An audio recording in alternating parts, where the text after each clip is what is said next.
하나님의 말씀은 맛있습니다. 하나님의 말씀은 즐겁습니다. 하나님의 말씀은 생명과 행복을 줍니다. 573도 성경 통독 훈련 원장입니다. 여수 살리는 교회 임기환 목사가 하나님의 말씀을 봉독하고 전하는 시간입니다. 함께 하시면 기적이 일어납니다. 알람을 설정하시고 들으시면 좋겠습니다.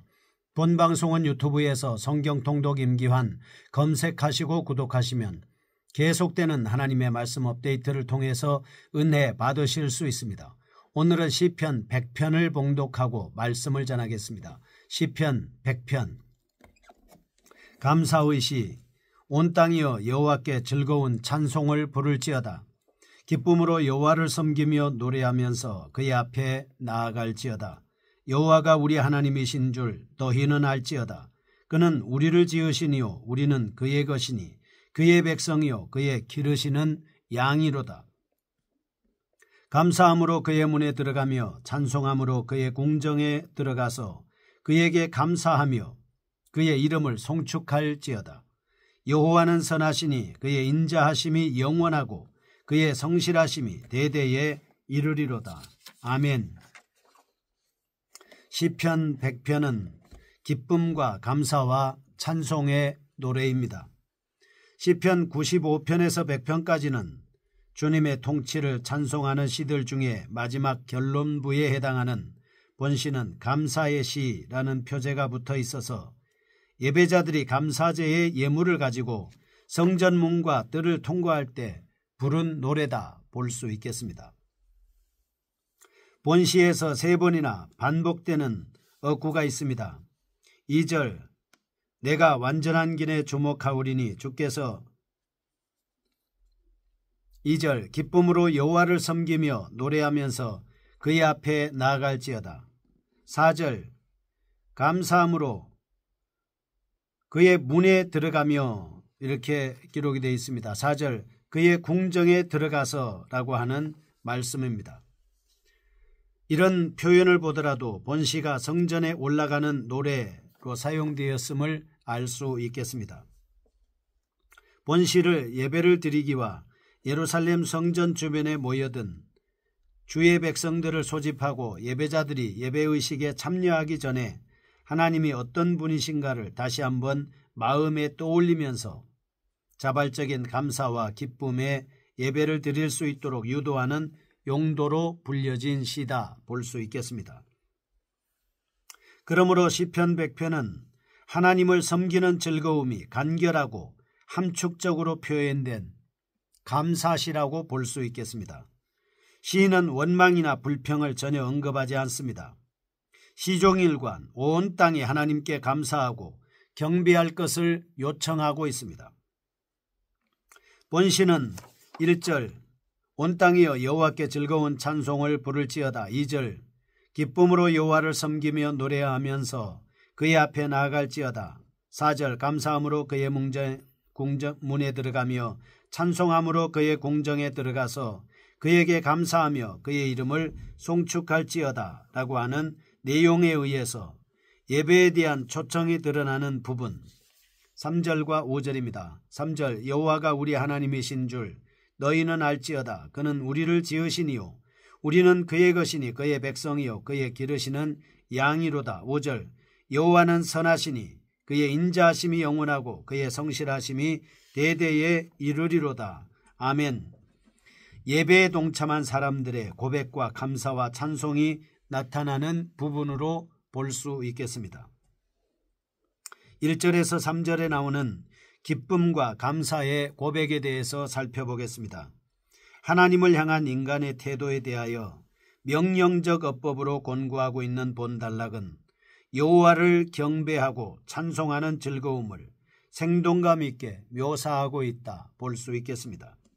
1절 온 땅이여 여호와께 즐거운 찬송을 부를지어다. 아멘. 시인은 먼저 모든 민족이 하나님께 즐거이 불러야 한다라고 이렇게 말씀합니다.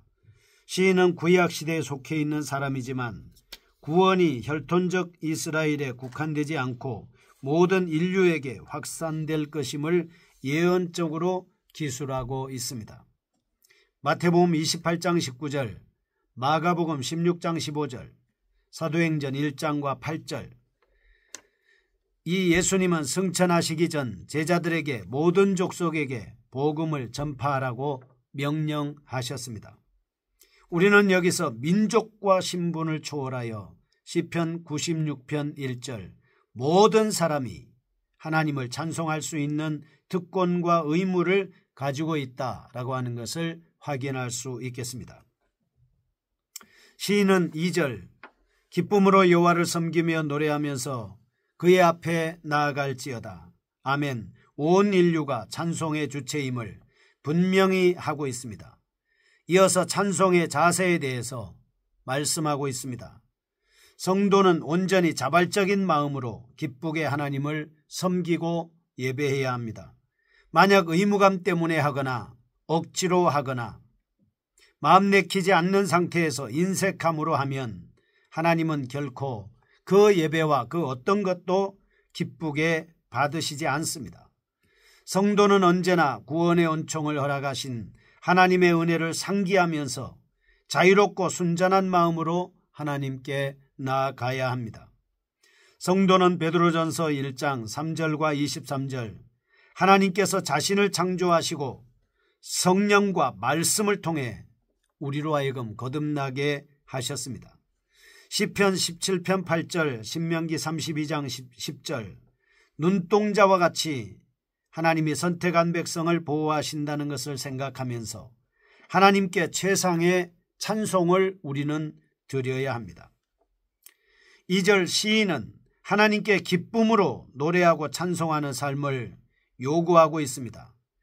세상 사람들이 소유하는 순간적인 즐거움과는 질적으로 차원이 다른 순결하고 거룩한 영적인 기쁨을 추구하라고 우리에게 말씀하고 있습니다. 이러한 시인의 권고는 오늘날 우리에게 대단히 중요한 통찰력을 제공하고 있습니다.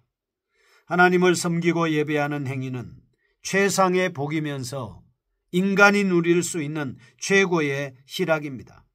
다른 인간적인 방법으로는 결코 도달할 수 없는 극락을 우리에게 제공해 준다 하겠습니다. 우리는 하나님과 올바른 관계를 맺고 영적으로 교제함으로써 거룩한 영적 예배를 하나님 앞에 드릴 수 있습니다. 시인은 인류를 창조하신 하나님께 마음에서 우러나오는 찬미와 경배를 드리는 자세가 당연히 피조물의 입장이라고 선언하고 있습니다.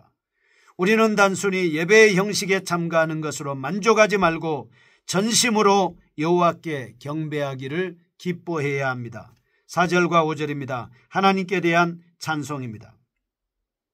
모든 인간이 자발적으로 하나님께 대해 감사하고 경배할 것을 촉구한 이후에 이어지는 본단락은 하나님의 성품의 근거에서 올바른 찬송을 드려라 라고 요구하고 있습니다. 4절 감사함으로 그의 문에 들어가며 찬송함으로 그의 궁정에 들어가서 그에게 감사하며 그의 이름을 송축할지어다. 아멘. 우리에게 이렇게 하라고 권고하고 있습니다. 시편 96편 8절 하나님을 믿는 모든 백성은 성전문에서 감사하는 마음으로 하나님을 찬송하고 하나님의 권위에 합당한 영광을 드려야 합니다. 왜냐하면 성전은 하나님의 임재처소로서 그분의 거룩함이 가시적으로 드러나는 상징적인 장소이기 때문입니다. 이스라엘 백성들이 성전에서 예물을 드리고 제사를 수행하는 행위는 바로 하나님을 섬기는 신성한 예배였습니다. 시인은 이처럼 엄중하고 심각하면서도 즐거운 성전 예배에 참석하는 예배자들이 마땅히 하나님께 대한 참여와 경배를 드려야 한다라고 주장하고 있습니다.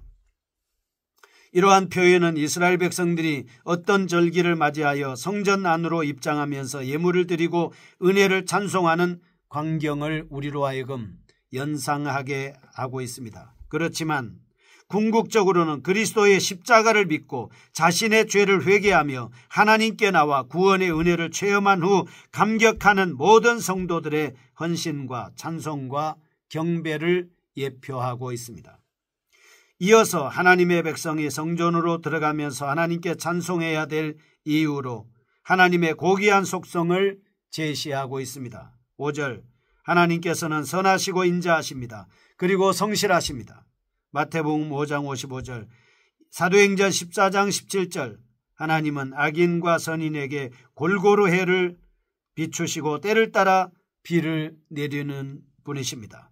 또한 하나님을 믿고 의지하며 경외하는 모든 자녀들에게 결코 무시하지 않으시며 그들을 자상하게 보살펴주고 계시는 하나님이십니다.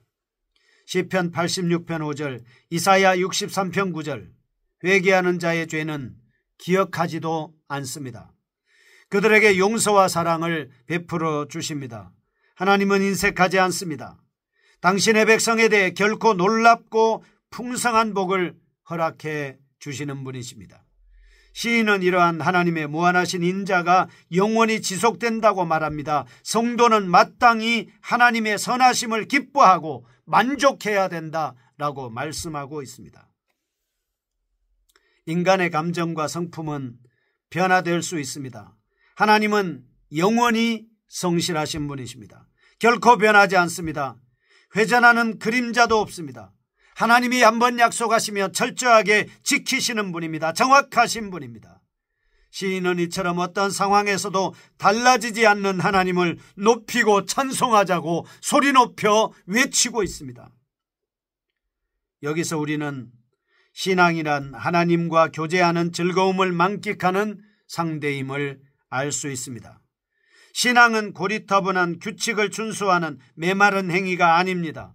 성삼위 하나님과 함께 친교를 나누는 충만한 기쁨이 있는 것입니다.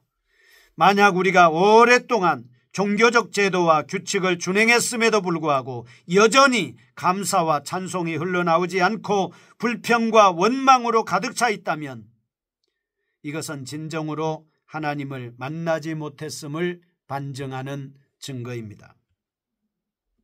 우리는 성전으로 올라가면서 부르는 즐거운 찬송을 통해서 하나님의 은혜를 깨닫고 살아가는 성숙한 신앙인은 자연적으로 하나님께 대한 감사와 찬송이 흘러나와야 한다는 사실을 자각할 수 있겠습니다. 그러면 우리는 하나님 앞에 나아가려고 하면 어떻게 해야 하겠습니까? 히브리서 4장 16절, 그러므로 우리가 긍휼하심을 받고 때를 따라 돕는 은혜를 얻기 위하여 은혜의 보좌 앞에 담대히 나아갈 것이니라. 아멘 말씀했습니다. 하나님의 앞은 은혜의 보좌가 있습니다. 하나님은 은혜를 잔뜩 쌓아놓고 나오기만 하면 주시겠다고 하시는 겁니다. 우리가 그 보좌를 향해 나아가기만 하면 되는 것입니다. 그러면 우리가 어떻게 하나님께 나아가야 하나님께 예비하신 은총을 우리가 받을 수 있겠습니까? 1절과 2절, 하나님께 찬송하며 나아가야 합니다. 찬송에는 치료의 능력이 있습니다. 그리스도교는 찬송의 종교입니다.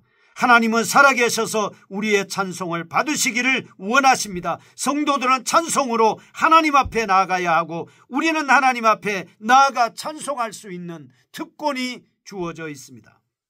시편 33편 1절, 너희 의인들아 여호와를 즐거워하라. 찬송은 정직한 자의 마땅히 행할 바로다. 아멘 말씀하고 있습니다. 찬송을 부르며 하나님 앞에 나아가면 기적이 일어납니다. 찬송을 부르면 사탄이 물러갑니다. 찬송을 부르면 병자가 고침받습니다. 다윗이 수금으로 연주하고 노래할 때에 사울 왕에게 있던 악신이 떠나갔습니다. 사단은 찬송하면 물러갑니다. 답답한 일이 생기면 찬송을 부르십시오. 기적이 일어납니다. 찬송하면 두려움과 불안이 완전히 물러가는 것입니다. 사도행전 16장, 바울과 실라가 복음을 전하다가 하나님을 찬송했습니다. 억울하게 잡혔으나 심하게 매를 맞았으나 온갖 고초를 겪었으나 그들은 원망하지 않고 하나님을 찬송할 때 간수가 회개했습니다. 그의 가족이 구원받을 수 있었습니다. 즐겁게 찬송하면 기적이 일어납니다. 거룩하신 하나님 아버지, 우리가 어떠한 환경을 만날지라도 찬송을 통해서, 찬양을 통해서 하나님께 영광을 돌리면 기적이 일어날 줄로 믿습니다. 예수님의 이름으로 기도합니다. 아멘. 여수 살리는 교회 임기환 목사였습니다. 지금 극동방송을 듣게 하세요. 기적이 일어납니다. 우리는 지금 생명을 전하고 있습니다.